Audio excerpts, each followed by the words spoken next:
نشوف كم يدخل سواق اوبر خلال 6 ساعات في اليوم. وطول ما انا مشغل التطبيق بجاوب على اسئلتكم سؤال سؤال، ونهايه اليوم بوريكم احصائيه بكم دخلت وكم جلست مشغل السياره وبكم عبيت بنزين، بعلمكم كل شيء. يلا من تطبيق اوبر نقول بسم الله، جو لاين. يلا الان جاهز لاستقبال الطلبات. خلينا نشوف. ما شاء الله هذا اول طلب. يلا قبلناه. يا فتاح يا عليم، هذا عميل الحين طلب اوبر من برج تمكين، بروح اخذه وبشوف وين بيروح وبكم يكلف مشواره وكم ياخذه.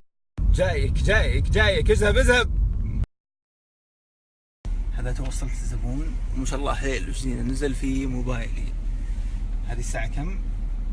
و53.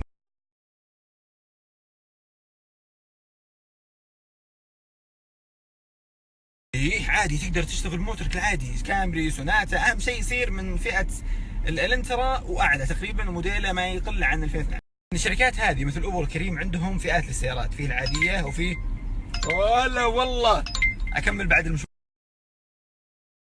خلصت المشوار. ايوه نكمل. اقول الكريم واوبر ومثلا في الشركات عنده فئات للسيارات، فئة العادية وفئة الوسط وفئة السيارات الفخمة، وكل فئة يختلف دخلها عن الفئة الثانية. يعني مثلا الانترا يختلف عن السوناتا، يختلف عن الجمس، بس مو بعد تجيب لي هايلوكس ترى ما يقبلونه.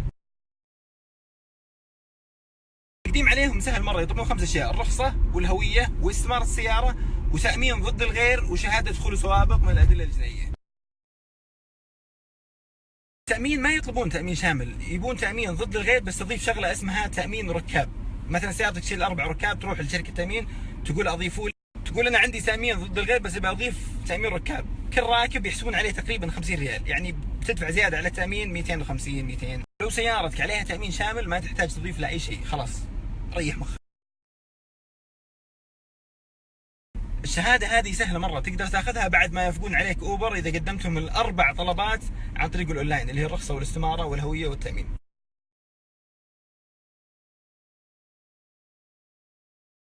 بعد ما تقدم اوراقك اونلاين الاوبر ويقبلونك، بيعطونك هم خطاب موجه للادله الجنائيه على اساس تطلب فيه خلوص وابر.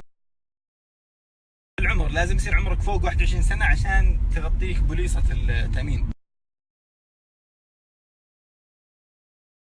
والله شوف انا اخوك، هي انت ورزقك، مرات اوبر احسن ومرات لا كريم احسن، حسب الوقت وحسب كثافه السيارات وحسب الزحمه وشيء زي كذا. يعني مثلا اوقات الاجازه تختلف عن اوقات الدوامات المدارس، تختلف عن الويكند، يختلف عن الصباح عن الليل، على حسب، حتى يختلف المكان.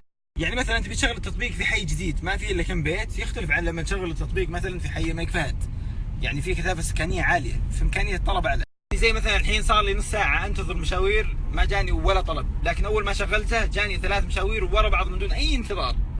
ولا انها عيونكم.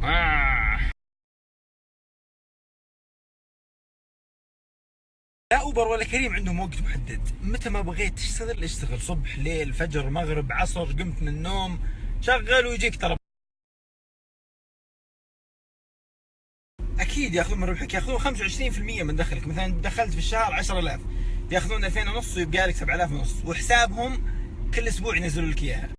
طبعا مشاوير الكاش يسلمك اياها الزبون، ومشاوير الكريدت لا على طول هم مباشره يحولونها على حسابك، يصير الايبان عندهم وكل نهايه اسبوع يحولونها. هذه اهم نقطة في انك تصير سواق عند اوبر، التقييم لازم تحافظ عليه. تعرف ان السواق كويس ولا لا من تقييمه، عندهم تقييم من 5.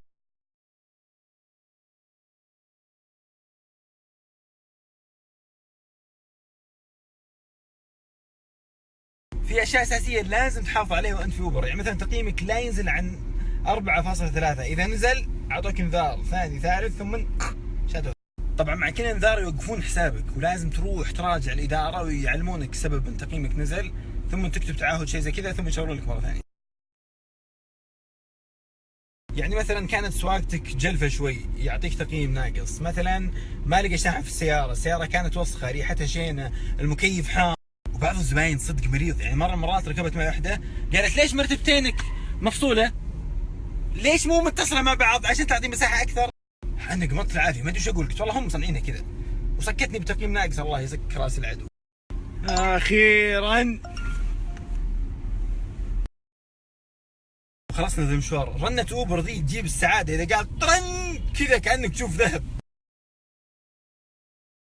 قيمة المشوار يحددها اوبر وكريم نفسهم، مثلا حاطين لك كل كيلو مثلا بريال وكل دقيقة بنص ريال، السيارة الفخمة كل دقيقة بريالين زي كذا.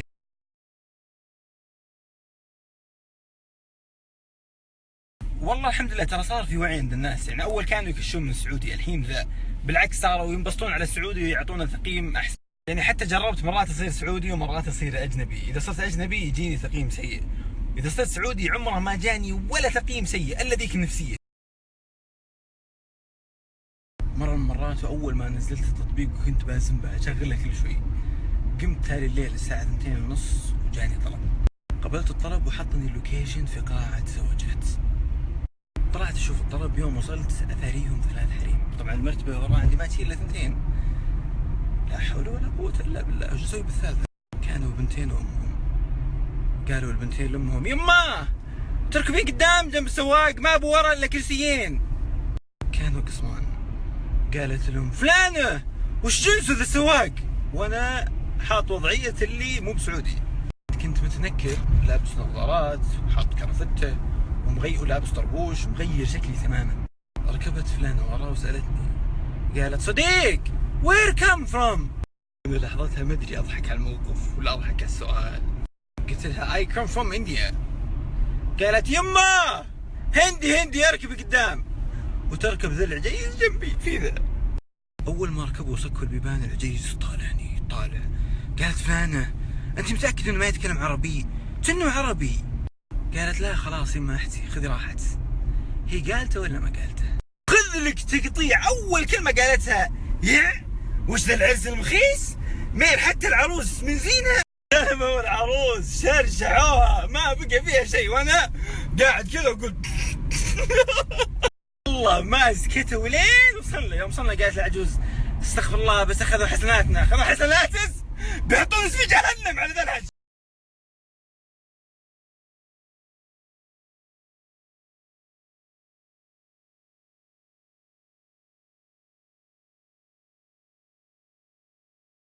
عجيز. بس طبعا في موازنه بين طلبات الكريدت وطلبات الكاش. اذا طلبت مثلا كاش وكان عندك كريدت هم يسوون زي الموازنه ويخصمونها.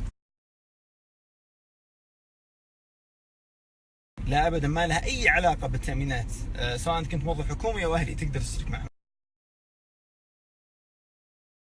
لا تقدر انت يا سعودي تشتغل وتقدر تخلي برضو سواقك يشتغل. انا سواقي مخلي وقت الفرغ بدل ما ينطق في الغرفه يشتغل ويدخل دراهم. يفرق اشياء كثير. اول شيء التاكسي ما يجيك عند باب البيت، ثاني شيء السياره سياره عاديه مو سياره تاكسي، نظيفه ويجيك بالطلب وامان اكثر من التاكسي. لا ما يعطونك راتب، كثر ما تشتغل كثر ما يجيك دخل، ولا هو بيطالبك يقول ليش ما شغلت اليوم ولا بكره. تقدر تشغله مره في الشهر عادي ما عليه منك، انت حر.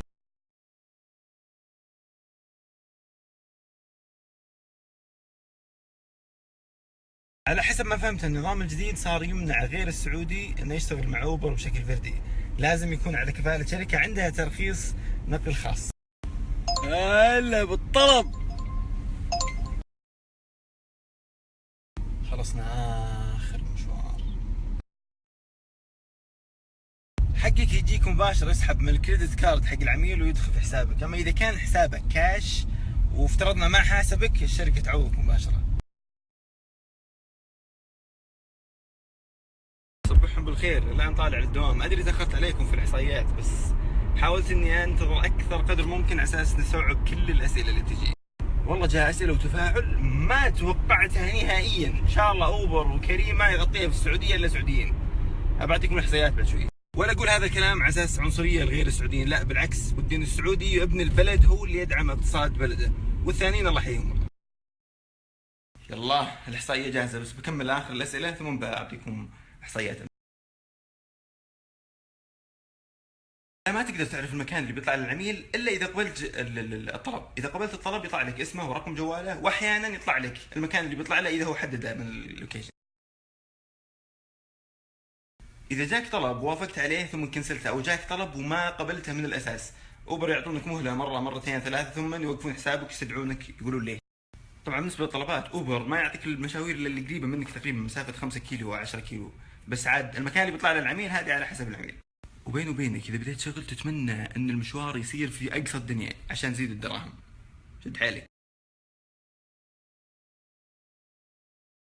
تستعمين طبعا فيها تدقيق قوي مره، لازم يكلمون العميل ويتاكدون منه، ولازم يشوفون سجله اللي قبل ويشوفون سجلك ويتاكدون من المسافه، ثم عاد يعوضون. مكتب اوبر في الرياض تقاطع تخصصي مع مخرج 7 في نفس مبنى مكتبة جرير في الدور الثاني. اما باقي المدن والله ما ادري، ادخل على الموقع وتحصلون. هي عادي تقدر تشتغل بس لا يدون عنك، تقدر تحط لك جوالين، جوال اوبر وكريم، وتشغل الاثنين، اي طلب يجيك بسرعه طف الثاني وخلص. كذا امكانيه المشاوير تصير لك اكثر. في نظري كلها تقريبا زي بعض، هذا مرات يجي مشاويره اكثر وسعره اقل، وهذا يجيك سعره اعلى بس مشاويره اقل، وانت ماشي.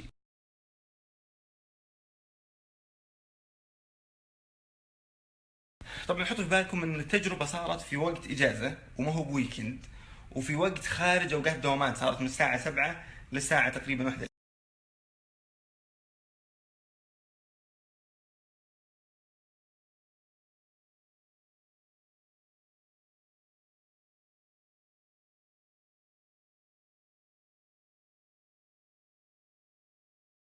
$414 ريال في 30 يوم يعطينا 12,420 ريال شهريا.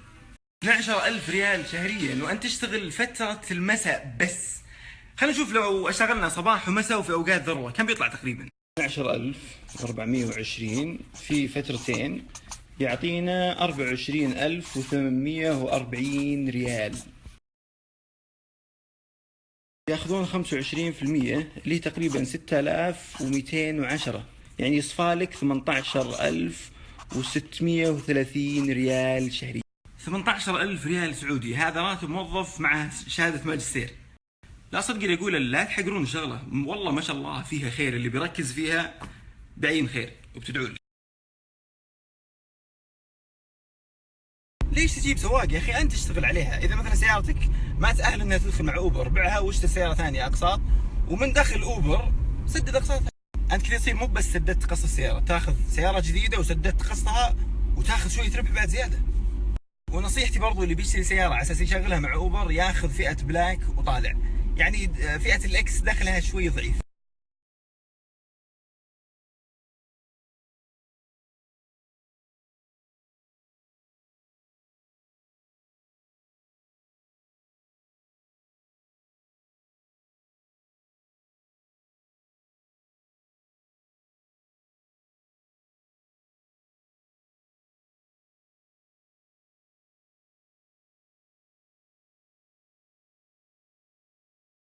مع اوبر اللي معه سياره لوكس تجيه طلبات بلاك وتجي طلبات لوكس، واللي معاه جمس اكسبديشن واللي زيها تجي طلبات بلاك وتجي طلبات اكس ال، واللي معاه سياره عائليه صغيره يعدونها اكس ال مثل الفورنشر يجي اكس ال وبرضه طلبات اكس تجيك، اما اللي اكس ما تجيه الا طلبات اكس فقط. يا رجال ما عليك من احد، ايش تستحي منه؟ بكره لو احتاج دراهم هل اللي تستحي منه مو بنافعك، اشتغل بس وطلع دراهمك ما عليك من احد. طح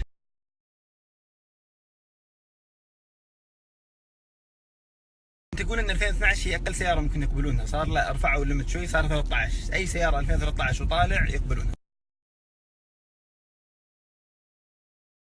هي عادي يقدرون 2 3 يشتركون في سياره، يصير واحد اساسي وثانيين عندهم خانه في اوبر اسمها سائق اضافي، تضيف سائق اضافي وادعس ويا 3. وحتى لو عندك سيارتين تقدر تضيف سيارتين على يوزر واحد، مثلا تبغى اليوم تسوق الكامري، بكره تبي تسوق اللكسس، بعدها تبي تسوق الجمس، تقدر 3 أو 4 تقطون في سياره وتخلونها واقفه عند الاستراحه، اي احد يجي فاضي يلبق سيارته وياخذ سياره اوبر ويدهر، والحسابه تحسب. تطبيق اوبر يقسمها بينكم بالتفصيل، يعلمك فلان كم ساق وفلان كم دخل وهذا كم قاعد من ساعه شغال اوبر، ونهايه كل اسبوع تنزل في الحساب.